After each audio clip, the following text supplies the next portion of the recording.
तर्पण शिव महापुराण की कथा सुनने वाले जरा ध्यान से सुनिएगा महाराज। पहले भी कथा में कहा,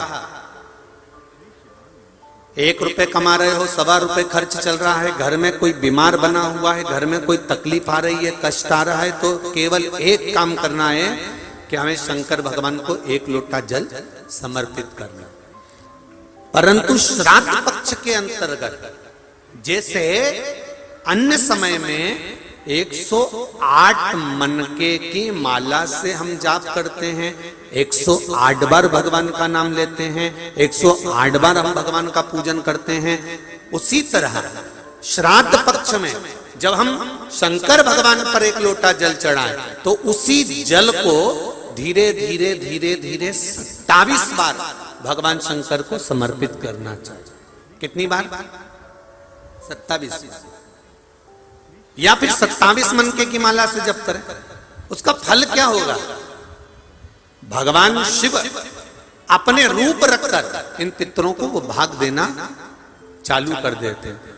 भूल से भी 16 श्राद्ध के 16 दिन में से एक दिन भी अगर हमने एक ही पानी का कलश, एक ही लोटा, ऐसा नहीं कि तुम्हें 27 बार पानी भर के चढ़ाना, लोटा एक ही है, कलश एक ही है, और उसको धीरे धीरे धीरे धीरे कर कर 27 बार छोड़ दिया जाता है, तो शिव महापुराण की कथा कहती है कि अगर रोज हमारे पितरों को, रोज हमारे पूर्वजों को अगर हमने तर्पण भी नहीं किया है, जल भी नहीं दिया है, और शंकर भगवान को 27 बार जल का भाग हम समर्पित करते हैं अपने पूर्वजों के लिए, तो हम नहीं भी दे पाए तो एक बार में पूरे 16 दिन का जल हम अपने पूर्वजों को प्रदान कर देते हैं।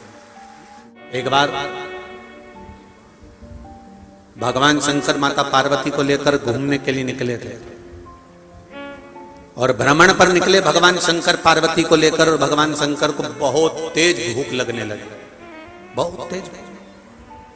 मेरा ओघड़दानी, मेरा शिव, मेरा त्रिकालदर्शी, मेरा कैलाशी, मेरा अविनाशी, मेरा शिव, मेरा शंकर भ्रमण के लिए निकले हैं पार्वती जी के साथ, और शिव जी को बहुत तेज भूख लग रही है, बहुत तेज भूख। शंकर भगवान ने कहा, पार्वती इतना भूख लग रही है, इतना भूख लग रहा है कि मुझे भोजन करना है, जल्दी कुछ व्यवस्था कर। पार्वती जी ने कहा, प्रभु चलो कैलाश चलते हैं और हम भोजन बना देते हैं। पार्वती जी, तेरे हाथ का भोजन करते करते तो बहुत समय हो गया, आज मेरा मन है कि पृथ्वी पर भ्रमण पे निकला हूं तो किसी के यहाँ यदि श्राद्ध हो रही हो तो मैं भोजन कर लेता हूं। 16 दिन श्राद्ध के चल रहे हैं और मैं भोजन कर लेता हूं। पार्वती जी ने कहा कि तुम ओघड़दानी, त्रिकालदर्शी, कैलाशी, अविनाशी शिव श्राद्ध का भोजन करोगे? श्राद्ध का भोजन? पार्वती जी ने जैसे ही कहा तो शंकर भगवान बोले कि पार्वती तुझे मालूम नहीं है शायद, जब किसी के भी घर में श्राद्ध होती है और वो चाहे घी और शक्कर का भी थोड़ा सा भाग कंडा जलाकर, गोबरी जलाकर थोड़ा सा भी भाग अग्नि में छोड़ते हैं, तो शिव जी कहते हैं सबसे पहला अंश पितरों के पास बाद में जाता है, पहला अंश मेरे पास आता है, फिर मैं उस अंश को पितरों के पास भेज दे। शिव जी कह रहे हैं मुझे भूख लगी है और मेरा मन है कि पृथ्वी पर कहीं पर भी अगर श्राद्ध हो रहा होगा तो मैं भोजन कर लेता हूं। तो पार्वती जी ने कहा, तुम कहां भोजन करने जाओगे? शंकर भगवान बोले, अयोध्या में जाऊंगा, अयोध्या में जाऊं और अयोध्या में जाकर आज मैं भोजन ग्रहण करूंगा। क्यों? आज दशरथ जी के यहाँ पे श्राद्ध है, मैं जाता हूं। शंकर भगवान जाने की तैयारी करे, ब्राह्मण लोग जा रहे थे भोजन करने के लिए, मेरा ओघड़दानी, मेरे शंभु, मेरे शंकर स्वयं एक ब्राह्मण का रूप रखकर भोजन करने के लिए अंदर प्रवेश कर गए। अब जब अंदर प्रवेश करे, जैसे ही अंदर प्रवेश करे, सब जितने ब्राह्मण थे सब भोजन करने के लिए बैठे। सबके लिए चांदी की थाली, स्वर्ण का कटोरा, सुंदर सुंदर पकवान आकर रखा है। मेरे भोले बाबा भी बैठ गए, मेरे भोले बाबा। अब देखिए, शिव पुराण कहती है, यदि श्राद्ध का भोजन, श्राद्ध पक्ष के अंतर्गत जो भोजन बनाया जाता है वो भोजन घर की बहू अगर बनाती है, घर की माँ अगर बनाती है, घर की नारी अगर भोजन बनाती है, तो आधा भाग जो ब्राह्मण ने भोजन किया है वो आधा भाग का भोजन तो जिस ससुराल पक्ष में बेटी भोजन बना रही है उसके ससुराल के भाग को प्राप्त होता है, और आधा भोजन का फल बेटी के मायके वाले को प्राप्त हो जाता है कि उसने भोजन करा। भोजन चालू हुआ, खीर मालपुआ सब परोसा गया, सबने खाना चालू करा। थोड़ी थोड़ी देर में ब्राह्मण भोजन कर कर उठना चालू कर दिया, पर मेरे देव अधिदेव महादेव जो जम के बैठे उठे नहीं, उठे ही नहीं। शिव पुराण कर रही है, देवाधिदेव महादेव बैठे हैं, भोजन चालू है, भंडारा चालू है, श्राद्ध चालू है, और भोजन करने के लिए जब देवाधिदेव महादेव बैठ गए और भोजन चालू हो गया, और भोजन चालू होने के बाद माता केकई, सुमित्रा, कौशल्या सब भोजन में, सीता, उर्मिला, मांडवी, सुतकीर्ति सब भोजन में लगी हुई हैं, और सब भोजन बना बना के दे रही हैं, माताएं परोस रही हैं, बड़े प्रेम से भोजन चल रहा है। भोजन चलते चलते चलते चलते चलते चलते सब उठ गए, पर महादेव नहीं उठे, नहीं उठे। इतनी देर में उर्मिला जी दौड़ कर आकर बोली सीता जी के पास, जीजी, ओ जीजी। जीजी बोली क्या बात है?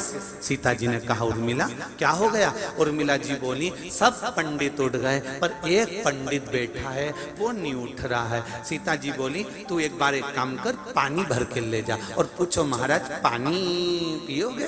तो फिर इतने में उर्मिला जी पानी लेके, प्रभु पंडित जी पानी? पंडित जी बोले हमारे यहाँ पानी एंड में पीते हैं।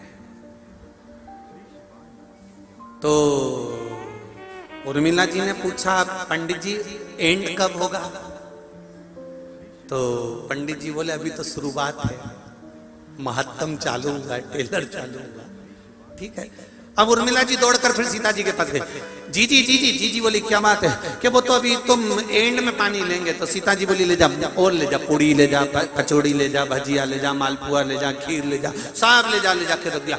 भगोने खाली होते गए, बर्तन खाली होते गए। सीता जी ने फिर सुतकीर्ति को बुलाया, सुतकीर्ति इधर आओ। सुतकीर्ति ने बोला हाँ जीजी जाओ जरा पंडित जी से पूछ कर आओ भोजन कैसा बना। पंडित जी के पास सुतकीर्ति जी गई, प्रभु भोजन कैसा बना? पंडित जी बोले भोजन तो क्या जोरदार बना है, पूछो ही मत। पानी ले आऊं?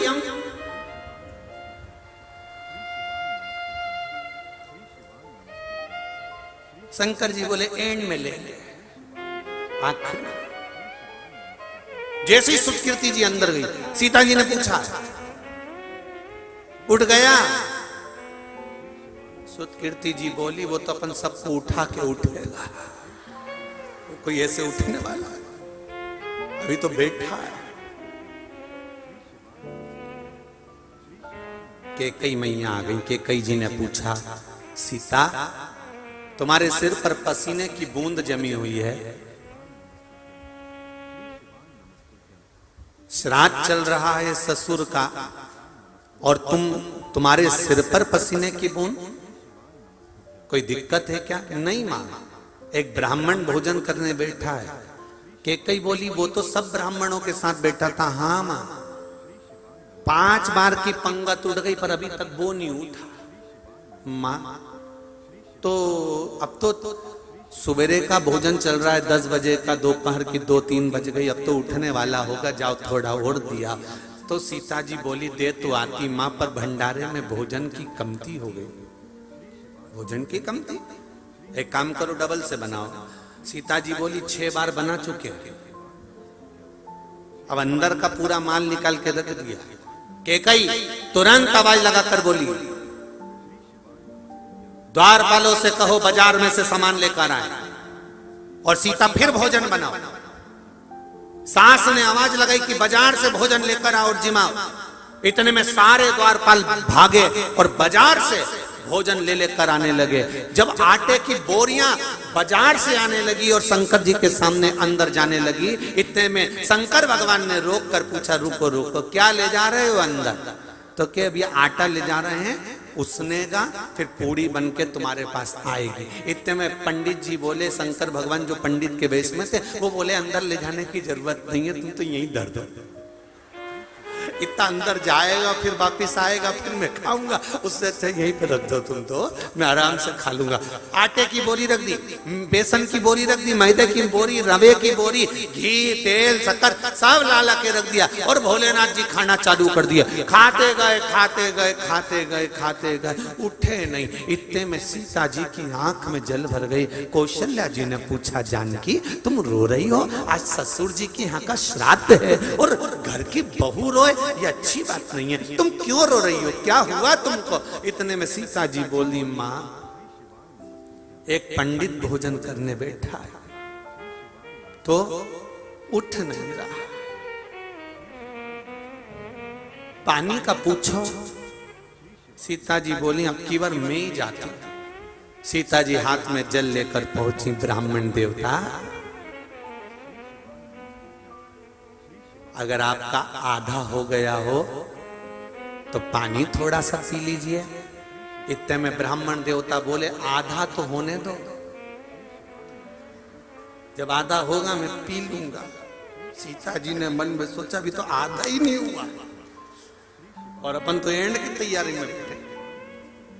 सीता जी रोती रोती आंख में जल भरकर भगवान राम जी के पास पहुंची। राम जी महाराज तो बड़े मस्ती में बैठे हुए थे। तुरंत सीता जी को कहा, जानकी भोजन ब्राह्मण जिम के चले गए?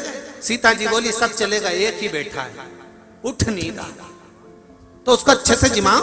सीता जी बोली, सारा सामान जिमा दिया, भंडार का सामान जिमा दिया, सूखा जितना रखा था वो जिमा दिया, दुकानों पे से लाकर अंदर तो आया ही नहीं, बाहर निपटा गया। तो राम जी बोले फिर? सीता जी बोली, अब आप बताओ क्या करें? राम जी बोले, पहले मुझे देखने दो कि भोजन करने बैठा कौन है। मेरे राम जी जो जाकर झरोके में से झांके, झांकते से पहचान गए कि आज मेरे महादेव अकेले नहीं 33 कोटि देवी देवताओं को अपने अंदर बिठाकर भोजन कर। आज मेरे महादेव 33 कोटि देवताओं को अंदर बिठाकर भोजन कर रहे हैं। तब सीता जी को आवाज लगाकर कहा, अब तू मत जा, जो ज्यादा एक्शन मारे ना तो कुछ मत करो, जो पार्टी में ज्यादा इतराए उसकी पत्नी को लाके खड़ा कर दो, फिर देखो बापड़े को। तुरंत चुप, साइलेंट, फिर हंसेगा भी नहीं, और हंसेगा भी तो उतना ही उसको देखकर, इससे ज्यादा हंसेगा भी नहीं। अंग्रेजी में पति को हस्बैंड कहते हैं। हस बैंड, वो बैंड गलत हो गया, पहले था हस बैंड, हंसने पे बैंड है और वो बैंड लगा दिया। अब शिवजी को देखकर राम जी ने कहा, तू टेंशन मत ले सीता, रुक जा, अब तू रुक जरा, मैं अभी आमंत्रित करता हूं। और भगवान राम ने मां जगत जननी जगदम्बा माता पार्वती का आह्वान किया, हे मां पधारो, स्वामी भोजन कर रहे हैं और माता के बिना भोजन हो जाए ये श्रेष्ठता नहीं है। पार्वती जी ने कहा, मेरे स्वामी? हाँ मेरे स्वामी। 3 ऐसे हैं जिनका नाम बार बार नहीं लिया जाता। पहला, एक सौभाग्यवती नारी अर्धांगिनी पत्नी अपने पति का नाम बार बार अगर लेती है तो तिल भर उसकी उम्र घटती है और उसके शरीर में रोग प्रारंभ होता है। गर्ग संहिता में वर्णन है। दूसरा, घर की मां ज्येष्ठ पुत्र का नाम बार बार लेती है तो वो ज्येष्ठ पुत्र को जीवन में दुख बहुत झेलना पड़ता है। ज्येष्ठ पुत्र घर का बड़ा पुत्र। हाँ, अगर घर में बड़ी बेटी है और उसके बाद पुत्र है तो वो ज्येष्ठ नहीं कहलाएगा। बड़ी बेटी है तो बेटी का नाम मां बार बार ले सकती है, पर ज्येष्ठ पुत्र, जितने भी आस्था चैनल पर कथा सुन रहे हो, जितने फेसबुक यूट्यूब पर कथा सुन रहे हो, आप अपने घर के बड़े व्यक्ति को देखना, उसके घर की माँ अगर बड़े बेटे का नाम बार बार लेकर पुकारेगी, कृष्ण राम कुछ भी जो उसका नाम है, हरि किशन जय नारायण जो नाम है उसका, उसको माँ बार बार लेकर पुकारेगी।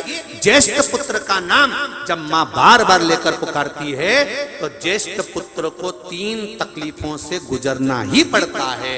एक तन दुखी, दूसरा मन दुखी, तीसरा धन दुखी। या तो वो तन से कष्ट में होगा, या मन से कष्ट में होगा, या धन से कष्ट में होगा। उसका जीवन थोड़ा ना थोड़ा संघर्ष में निकलेगा। क्यों? क्योंकि माता का फर्ज है कि ज्येष्ठ पुत्र का नाम बार बार मुख से ना लिया जाए। अगर ज्येष्ठ पुत्र को, बड़े पुत्र को माँ को बुलाना है तो उसके नाम से ना बुलाते हुए कोई उपनाम, कोई साधारण सा नाम माँ को अपने बेटे का रख देना चाहिए। इसलिए हमारे यहाँ पर जो बड़ा बेटा होता था ना तो उसको माएं बड़े प्रेम से हर कुछ बोल देती थी, ये तो कल्लू है, ये तो लल्लू है, ये तो पप्पू है, ये तो ऐसा है, ये तो वैसा, कुछ भी उसका नाम माँ कुछ भी अपने मन से रख देती थी। क्यों रे कनुआ, क्यों रे काना, माँ उसका नाम रख देती थी। क्यों रे रघु, क्यों रे रघुवीर, माँ उसका नाम कुछ भी रख देती।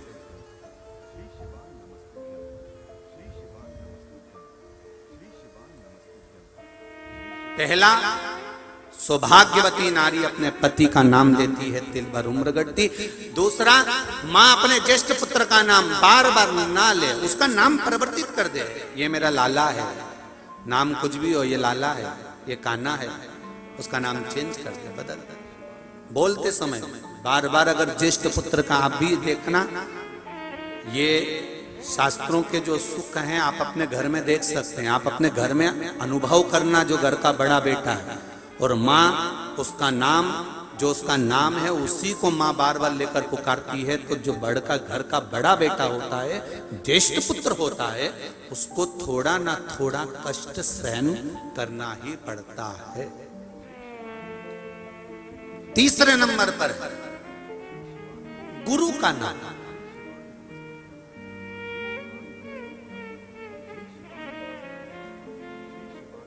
शिष्य गुरु के नाम का स्मरण अर्थात गुरु मंत्र का स्मरण करे।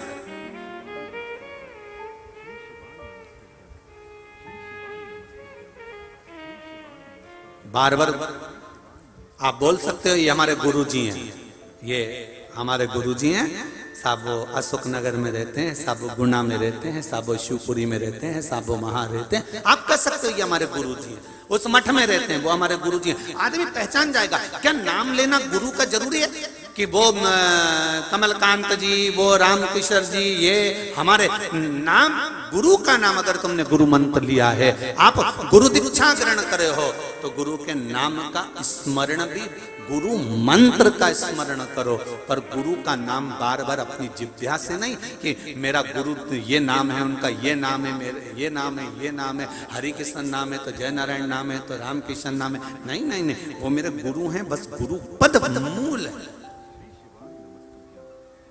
गुरु पद की मूल। पार्वती जी ने पूछा कौन? मेरे स्वामी। हाँ, मेरे स्वामी भोजन कर रहे हैं। हाँ, जैसे ही सुना पार्वती जी ने, और सुनकर माता पार्वती तुरंत कहती आप चिंता मत करो राघव जी, मैं अभी आती हूँ। और पार्वती मैया ने नाक में बड़ी सी नथनी पहनी, सुंदर मोती की लड़ लगी है, कानों में झुमका पड़ा है मेरी माता के, सिर पर लाल बिंदी बड़ी सारी, होठों पर लाली, नैनों में सुरमा, मस्तक पर गजरा, और माता के हाथों में सुंदर मेहंदी लगी हुई है, पाँव में महाबूर लगा हुआ है। मेरी माँ सुंदर टोकनी लेकर सामने खड़ी हो गई, और भोलेनाथ तो खाने में लगे थे, उनका ध्यान गया नहीं कि मेरे सामने कौन खड़ा है, और उन्होंने एक बड़ा सा लड्डू निकालकर चूरमे का शंकर जी की पत्तल में रख दिया। शिव जी ने जो लड्डू खाया, खाते से शंकर जी को लगा ये तो कोई पहचान वाला है।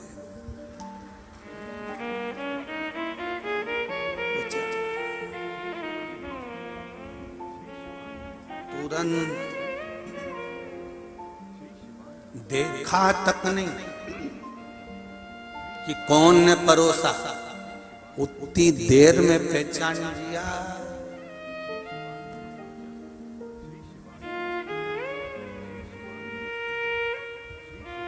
बहुत चतुर होती हैं माताएं, कथा में भी बैठी रहती है ना, एक जरा सा गाड़ी का हारन बजता ना, उतने में पहचान जाती है भेरू आ गया तुरंत कि आया, गाड़ी का हारन बजा, हारन से पहचान गए।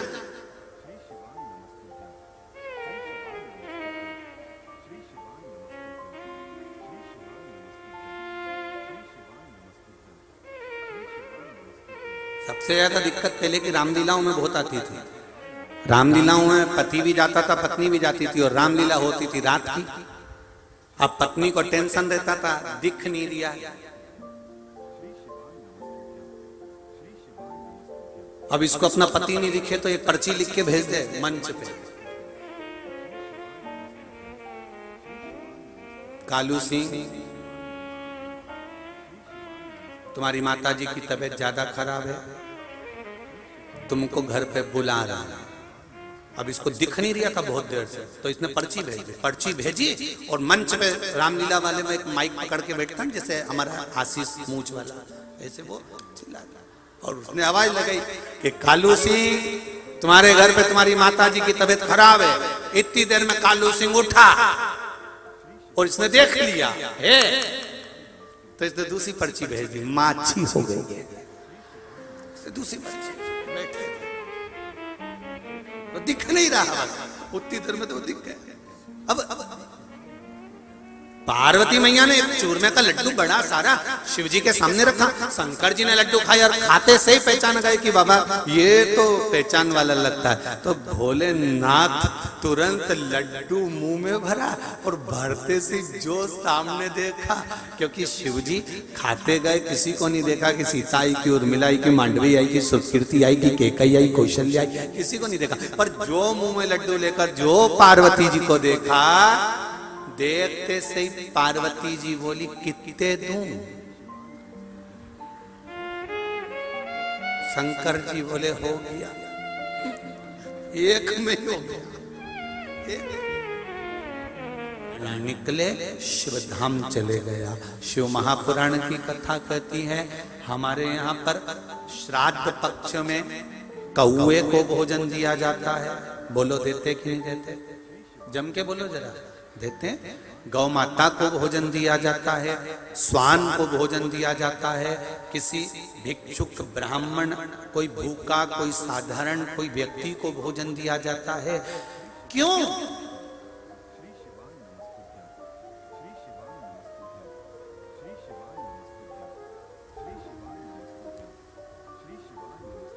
केवल श्राद्ध, इसके पीछे साइंस का ये नहीं कि केवल ब्राह्मण अपनी मर्जी से इसको बोल दिया कि कौए को भोजन देना चाहिए, गौ माता को भोजन देना चाहिए, स्वान को भोजन देना चाहिए, विद्वत ब्राह्मण जन को भोजन देना चाहिए। केवल ब्राह्मण ने या हमारे शास्त्रों ने केवल किसी के पक्ष की बात नहीं लिखी, इसके पीछे साइंस का रीजन भी है। आप अंदाजा लगाइए, कौआ श्राद्ध पक्ष में जो भोजन करता है, कौआ श्राद्ध पक्ष में अगर थोड़ा सा मीठे का भोजन करता है, तो कौआ श्राद्ध के भोजन को खाने के बाद, मीठे भोजन को खाने के बाद पीपल के वृक्ष पर बैठता है। पीपल के वृक्ष के फल को कौआ खाता है। पीपल के वृक्ष का जो फल है वो कौए के पेट में जाता है। कौए के पेट में जब पीपल के वृक्ष का फल जाता है और उसने कुछ मीठा खाया होता है, तो अंदर जाकर एक प्रतिक्रिया प्रारंभ होती है, जिससे एक वृक्ष का निर्माण होता है। ये पीपल का वृक्ष कहीं से उगता नहीं है। कौआ उड़कर पीपल के फल को खाने के बाद, श्राद्ध का मीठा भोजन खाने के बाद, उदर में एक प्रतिक्रिया से एक बीज उत्पन्न हो जाता है। कौआ पेड़ पर बैठे, कौआ दीवाल पर बैठे, कौआ रेत पर बैठे, कौआ जहां जाकर बैठे और वो विष्ठा करता है, गंदगी करता है, तो उसके अंदर जो खीर मीठे का भोजन और पीपल का जो फल खाया था उसका भाग उसके पेट के अंदर जो बीज उत्पन्न करता है वो जहां जाकर गंदगी करता है, विष्ठा करता है, वहीं पर पीपल का पेड़ उगना प्रारंभ हो जाता है। पीपल के वृक्ष का निर्माण कौवा कर देता है। साइंस का रीजन है कि कौवे को भोजन क्यों कराना चाहिए। आप ऐसे मत कराओ तो ऐसे तो कराओ कि कौवे को निवाला देना चाहिए, काग्रास देना चाहिए, कौवे को भोजन देना चाहिए। क्यों? क्योंकि कौवा जितना खीर ग्रहण करेगा, जितना खीर का भाग उसके उदर में जाएगा तो उसको ठंडक चाहिएगी, ठंडक चाहिएगी तो पेड़ पर जाएगा, पेड़ पर जाएगा तो पीपल के पेड़ पर बैठेगा, उसका फल भोजन को पचाने के लिए खाएगा तो विष्ठा करेगा और विष्ठा करेगा तो पीपल का पेड़ जन्म लेगा। आप अगर वृक्ष नहीं लगा सकते तो आपने जो खीर खिलाई है उस खीर से भी पीपल के वृक्ष का निर्माण हो जाता है, प्रकृति का सुंदरता बन जाता है। इसके पीछे तो साइंस आप ना खिलाए, इस भाव से तो खिला सकते।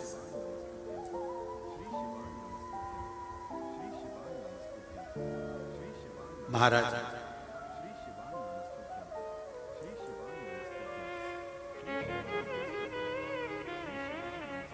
कितना सुंदर लिखा है, शिव महापुराण के अंतर्गत आता है।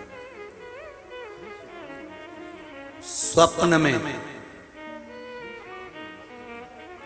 4 जगह पर अगर पितृ घर के पूर्वज दिख रहे हैं तो उसका फल क्या होता है। तर्पण शिव महापुराण की कथा में अच्छे से सुनिए। मेरी माताओं से भी निवेदन और मेरे भाइयों से भी निवेदन, आपके घर के पूर्वज जो मर चुके हैं आपके सपने में अगर 4 जगह पर नजर आ रहे हैं तो उसका फल देखिए।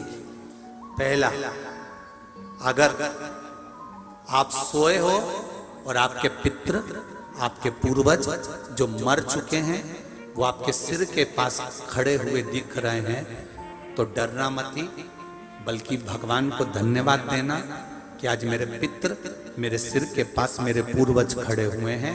कारण जब सिर के पास स्वप्न में मरा हुआ व्यक्ति नजर आता है, जो मर चुका है, जो पितरों में चला गया, जो बहुत साल हो गए हुए और वो हमारे सिर के पास खड़े हुए स्वप्न में दिख रहे हैं, तो समझ लेना कोई खुशखबरी घर में बहुत अच्छी आने वाली है। दूसरा, वही पितृ वही पूर्वज जो मरे हुए हैं, जो चले गए हैं, वो हमारे पांव के पास अगर नजर आ रहे हैं तो समझो कि घर में कोई तकलीफ आने वाली, उसका स्मरण। तीसरा, यदि थोड़ी सी देर के लिए हमारे पितृ या हमारे पूर्वज जो मरे गए हैं वो हमें थोड़ी सी देर के लिए दिखे और अचानक ओझल हो गए, समझ लेना कि कोई क्षण भर की समस्या हमारे सामने आएगी, उससे हमें घबराना नहीं है। और चौथा, किसी पेड़ पर या घर के अंदर, घर के बाहर नहीं, घर के अंदर या किसी वृक्ष पर हमारे पूर्वजों को हमने स्वप्न में देखा है तो समझ लेना कि हमारी उन्नति की सीढ़ी बढ़ने वाली है, कोई अच्छा काम हमारी ओर होने।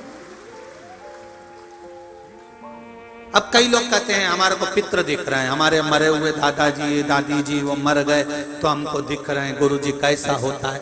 शिव महापुराण की कथा कहती है, गर्ग संहिता कहती है, स्कंद पुराण कहती है। आप ध्यान तो दो कि पूर्वज पितृ कभी बुरे नहीं होते, कभी बुरे नहीं।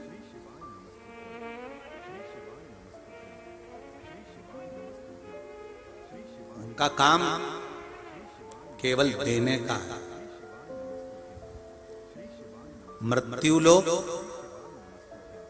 चंद्रलोक, चंद्रलोक के ऊपर है पितृलोक। पितृलोक कहां पर है? चंद्रलोक के ऊपर। पितरों का काम क्या है?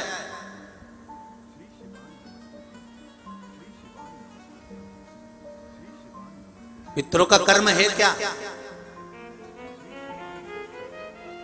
जब कोई मर जाता है, इसको दूसरे शरीर में भेजा जाता है, जीवात्मा को, उस जगह पर पितृ क्या करते हैं?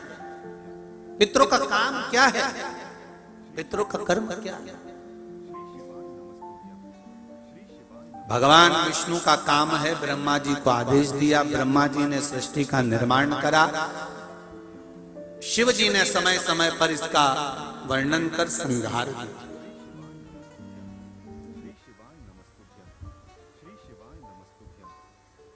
पितरों का कर्म क्या है? पितरों का सबसे बड़ा कर्म है, जिस समय पर ये जीवात्मा दूसरे शरीर में दी जाती है, उस समय पर पितृ खड़े होकर अपने कुल के उस जीव का निर्माण करवाते हैं और उसको शरीर दिलवाते हैं। अगर कोई हाथ से, पैर से, आंख से, कान से, शरीर से कोई विकलांग अगर जन्म लेता है, माता के गर्भ से कोई बच्चा जन्म लिया, उसका पाँव ठीक नहीं है, उसका हाथ ठीक नहीं है, उसका कान ठीक नहीं, चेहरा ठीक नहीं, आंख ठीक नहीं, मुंह ठीक नहीं, तो ये कोई दूसरा नहीं करता, ये हमारे पितृ करते हैं। जब वो निर्माण करवाते हैं तो देखते हैं कि पूर्व समय में इसने क्या कर्म करा है, तो इसको शरीर कैसा मिलना चाहिए, शरीर का स्मरण कैसा होना चाहिए।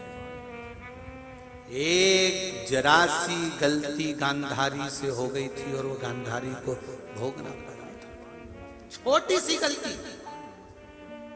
पूर्व समय में गांधारी सबसे सुंदर, पूर्व समय में गांधारी सबसे सुंदर नारी थी, बहुत सुंदर। उसकी सुंदरता का बखान जगह जगह पर चलता था। अब एक हाकिम ने आकर कह दिया, महारानी जी आपके लिए एक औषधि बनाना चाहता हूं, ऐसी औषधि जिसको तुम तुम्हारे चेहरे पर लगा लोगी, तुम जिंदगी में कभी बूढ़ी नहीं होगी, तुम सुंदर बनी रहोगी महारानी जी, कहो तो औषधि बना दूं। हाकिम के कहने पर राजकुमारी ने कह दिया औषधि बनाओ, पर हाकिम ने कहा औषधि तो बना दूंगा पर इसमें थोड़ी सी हिंसा होगी, आप समझ सकती हैं। महारानी ने कहा कैसी हिंसा, मुझे कोई मतलब नहीं, तुम तो भले हिंसा हो पर दवाई बनाओ, औषधि बनाओ। गांधारी पूर्व समय की जो रानी थी, उसने हाकिम से कहकर औषधि बनाई। क्या चाहिए औषधि बनाने के लिए? तो कहा 100 केचुए चाहिए। 100 केचुए? हाँ, इन केचुओं का क्या करोगे? उसको पीस कर दवाई उसी में मिलाकर दूंगा, जिसको आप अपने चेहरे पर लगाना, आप कभी बूढ़ी नहीं दिखोगी। राजकुमारी ने कहा 100 केचुए लाए जाएं और दे दिए जाएं। 100 केचुओं को लाकर हाकिम ने राजकुमारी से पिसवाया और उसमें दवाई मिलाकर राजकुमारी को दी। राजकुमारी ने चेहरे पर लगाया, भले बूढ़ी नहीं हुई, पर अगला जन्म जब गांधारी का पाया, आंखों पर पट्टी बंधी है, पुत्र मर चुके हैं। गांधारी कृष्ण से कह रही है मुझे अपने बेटों का एक बार दर्शन करा दे, मैंने अपने बेटों को नहीं देखा, मैंने सुना है मेरे सारे के सारे बेटे मर गए, तू एक बार मिला दे। गांधारी को पकड़कर भगवान कृष्ण ने युद्ध के मैदान में कुरुक्षेत्र में ले जाकर खड़ा कर दिया। गांधारी से कहा पट्टी खोलो आंखों की। गांधारी ने आंखों की पट्टी खोली तो सामने एक बोर का बेर का पेड़ दिखा, एक बेर का पौधा, एक बोर का जो बेर हम खाते हैं उसका पौधा नजर आ गया। और पौधा दिखते से ही तुरंत गांधारी ने बेर तोड़ना चाहे, पर बेर तो ऊंचे लगे थे। गांधारी ने एक शव को उठाया, दूसरे शव को उठाया, तीसरे शव को उठाया, शवों का ढेर लगाया। गांधारी उस पर चढ़ गई और बेर तोड़कर खाने लगी। खाने के बाद गांधारी को याद आया कि मुझे तो अपने बेटों से मिलना है जो मर गए। कृष्ण से कहा कान्हा मेरे बेटे कहाँ हैं? कृष्ण कहते हैं गांधारी काकी, जो आपके पांव के नीचे मसले जा रहे हैं ये आपके बेटे ही हैं। गांधारी कहती है मेरे बेटों की ये दशा कैसे हो गई? मैंने कोई पाप नहीं करा, मैंने कभी कोई गलत कर्म नहीं करा, फिर ये दशा हुई कैसे है? भगवान कृष्ण ने कहा, गांधारी काकी, पूर्व समय में तुमने 100 केचुओं को मलवाया था, वो 100 केचुए आज आपके सामने मले हुए पड़े हैं। जैसा दूसरे के साथ करोगे वैसा भोगने के लिए तैयार है। इसलिए हमेशा याद रखो, मत बुरे कर्म कर बंदे, मत बुरे कर्म कर बंदे, वरना पछताएगा। भगवान की आंखों से तू बच नहीं पाएगा, तू बच नहीं पाएगा। अरे ओ अज्ञानी, मत करना दानी, तेरे कर्म का फल भी तू ही पाएगा।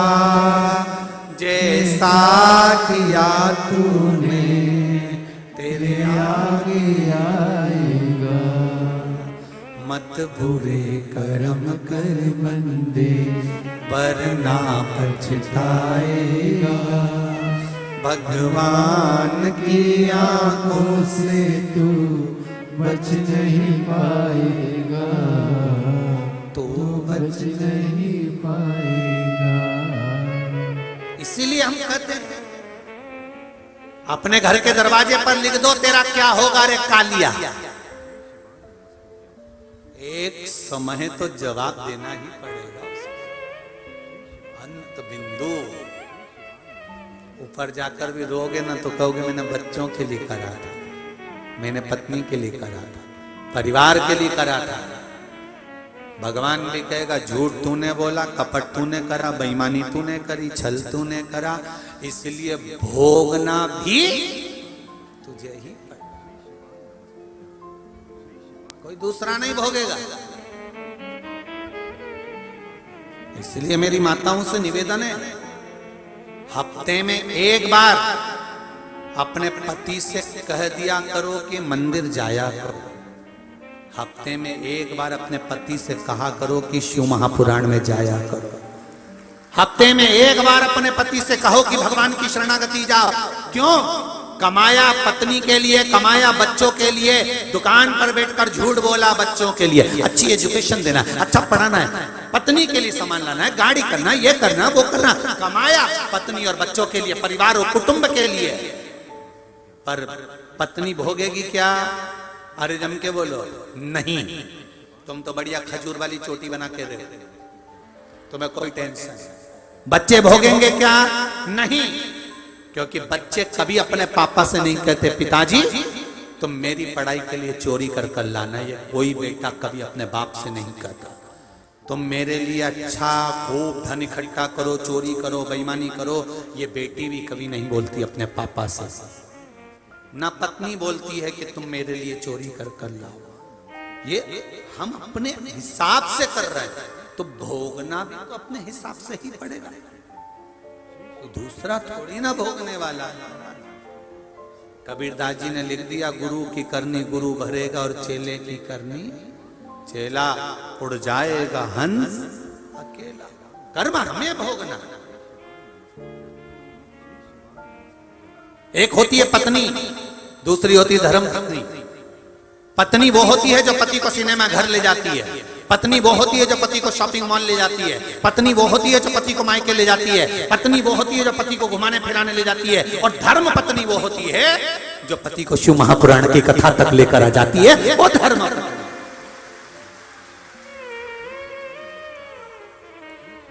धर्म के पथ पर जो लेकर जा रहा हो, धर्म के मार्ग पर जो लेकर जा रहा हो, और ये तुम्हें करना पड़ेगा।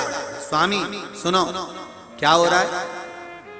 मेरे कमर में दर्द है, शंकर जी को एक लोटा जल चढ़ाया, वहीं पे आचमन कर आया, वहीं से एक बेलपत्री खाया है।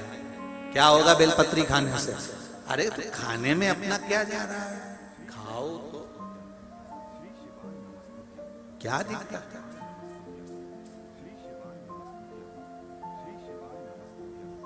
बेलपत्री खाने में सोचते हैं इससे होगा क्या, चाउमीन खाने में कभी नहीं पूछा इससे होगा क्या?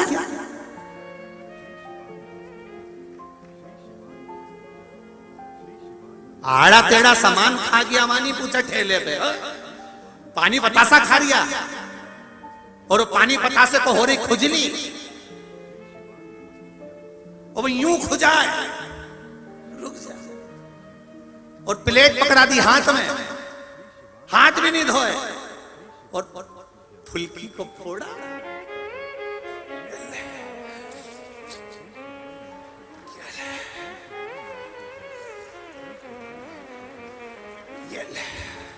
और पति पत्नी दोनों कह रहे कितना स्वाद है पानी में, ऐसा तो घर में नहीं आता।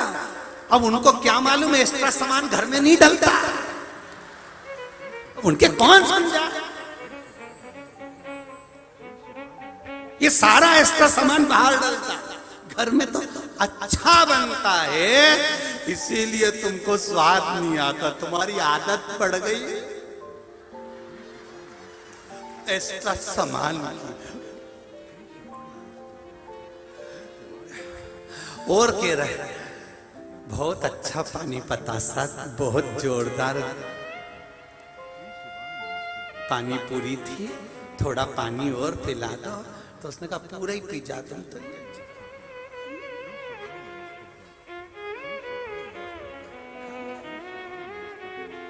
अरे क्या होगा बेलपत्री खाने से, क्या होगा शिव जी को जल चढ़ाने से, क्या होगा शिव महापुराण की कथा सुनने से? ये विश्वास कहता है। जितने लोग यहां बैठकर सुन रहे हो और जितने आस्था चैनल और फेसबुक पर सुन रहे हो, दिल से सुनना। 3 महीने बाद मिलकर बताएंगे कि होता क्या है। शिव महापुराण की कथा मात्र श्रवण करने से मिलेगा क्या? आप दिल से सुनो, उसको कहकर सुनो। भोलेनाथ दया करना, मैं तेरे भरोसे। दिल से कहकर उससे स्मरण कर कर सुनो। महाराज देवराज नाम का ब्राह्मण अंत में गया तो बेलपत्री के पेड़ के नीचे उसके प्राण छूटे चला गया। सोच में पड़ गया मेरे जैसा पापी दुनिया में नहीं होगा, पर मुझे कैलाश धाम क्यों मिल गया? मालूम पड़ा इसकी माता 1 लोटा जल शिव जी को जल चढ़ाती थी और ये बेलपत्री के वृक्ष के नीचे मरा है। सनातन हिंदू धर्म में आज भी नियम है, मुर्दे को जब अर्थी पर बांध कर ले जाते हैं तो शमशान के पहले थोड़ा उसको नीचे उतार देते हैं। बोलो रे सही है कि गलत है? थोड़ा रोक देते हैं, विश्राम देते हैं मुर्दे को, अर्थी को। बच्चों ने पूछा यहां अर्थी को क्यों रोका, यहां मुर्दे को क्यों उतारा? तो कहा यहां विश्राम देना पड़ता। बच्चों को यह नहीं बताया कि मुर्दे को विश्राम क्यों दिया जाता है। बच्चों को यह नहीं बताया कि अर्थी को क्यों उतारा जाता है, क्योंकि हमने शिव महापुराण में वर्णन मिलता है कि देवराज नाम का ब्राह्मण बेलपत्री के पेड़ के नीचे प्राणों को त्यागा था तो उसको कैलाश धाम मिल गया था। शमशान ले जाने से पहले मुर्दे को एक पेड़ के नीचे इसलिए रोका जाता है, वो पेड़ किसी और का नहीं होता, वो वृक्ष बेलपत्री का होना चाहिए जिसके नीचे मुर्दे को रखा जाए तो इसको कैलाश धाम मिल जाए। कितना भी पापी हो, बस हमने बच्चों से कह दिया विश्राम देते हैं, मुर्दे को रोकते, पर यह नहीं कहा कि विश्राम कहां देना है, किस जगह पर देना है। जिंदगी में एक अच्छा काम जरूर करना, कुछ करा कि नहीं करा पर एक काम अच्छा करना। जहां से मुर्दे शमशान के लिए जाते हो, जहां से मुर्दे शमशान के लिए जाते हैं, हम शमशान में नहीं करे क्योंकि शमशान में मुर्दे सब दूर घूमते नहीं है, पर रोड से तो जाते हैं। जिस रोड से शमशान का जो मार्ग है उस शमशान के मार्ग में बन सके तो जिंदगी में एक बेलपत्री का वृक्ष अवश्य लगाना, जिससे कोई मुर्दा भी निकल कर जाए तो वो तर जाए। एक बेलपत्री का वृक्ष, और वृक्ष ऐसे मत लगाना जैसे आज के लोग लगाते हैं, वृक्षारोपण करना है। 14 दिन तक वृक्ष रहता है, इसके बाद रोपण ही रोपण रहता है, वृक्ष गायब हो जाता है। इतने इतने से पौधे लाए 5-5, 50-50 रुपया के वो लगाए, मालूम पड़े कोई ने पानी दिया नहीं दिया और सारे वृक्ष चले गए। ऐसा वृक्षारोपण नहीं चाहिए। वृक्षारोपण ऐसा करना, वृक्षारोपण करने से पहले सुन लो, बेलपत्री के पौधे को घर में लेकर आओ, उसको पालो, बड़ा करो, बड़ा कर कर फिर उसका जब पौधा तुम्हारी हाइट जितना हो जाए, तुम्हारे रूप जितना हो जाए 5-6 फीट का, तब उसको शंकर जी के मंदिर में लेकर जाओ, उस बेलपत्री से शिव जी का स्मरण कराओ, उन दोनों की पूजन करो। फिर उस बेलपत्री के पौधे को जब बड़ा हो गया, पाल पोस के तुमने बड़ा कर लिया, बच्चे की तरह, बेटी की तरह, फिर उसका कन्यादान जैसे करते हैं, ऐसा ले जाकर उस वृक्ष को कहीं अच्छी जगह पर लगा दो। इसको वृक्षारोपण कहते हैं। ये नहीं कि इतना सा लाके लगा दिया और उसको बकरी खा गई। आज लगाया, कल गायब हो गया। पूछा क्यों रे, कल यहाँ पेड़ लगाया था, कहाँ गया? तो क्या बकरी चराने वाला आया था, तो पेड़ ले गया, बकरी खा गई। नहीं, एक वृक्ष को लगाओ पर उसको पाल पोस कर बड़ा कर लगाओ। बेलपत्री का एक वृक्ष, एक पत्ता बेलपत्री का बहुत बल बनता है।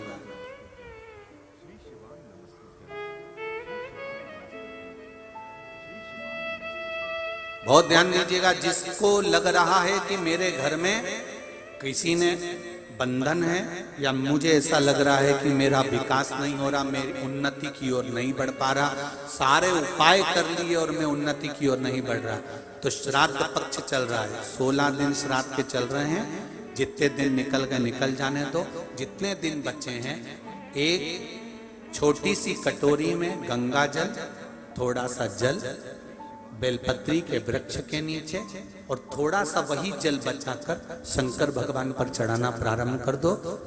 ये 16 दिन निकलेंगे, आपको खुद नवरात्रि में अंतर मालूम पड़ जाएगा कि उन्नति की ओर बढ़ना प्रारंभ करा कि नहीं करा।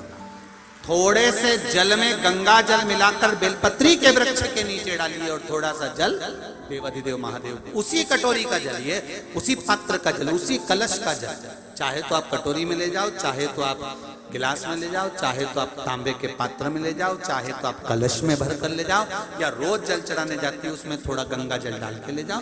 पहले बेलपत्री के पेड़ के नीचे चढ़ा दिया, उसी जल को ले जाकर थोड़ा सा बचा हुआ शिव जी को चढ़ा दिया। बाबा से विनती कर ली, बाबा हमारी उन्नति नहीं हो रही, बड़े दुखी हैं, आगे नहीं बढ़ पा रहे, बहुत कष्ट में हैं, बाबा संभालना। अभी जितने दिन बचे उतने दिन तो चढ़ाओ, उतने दिन तो समर्पण करो।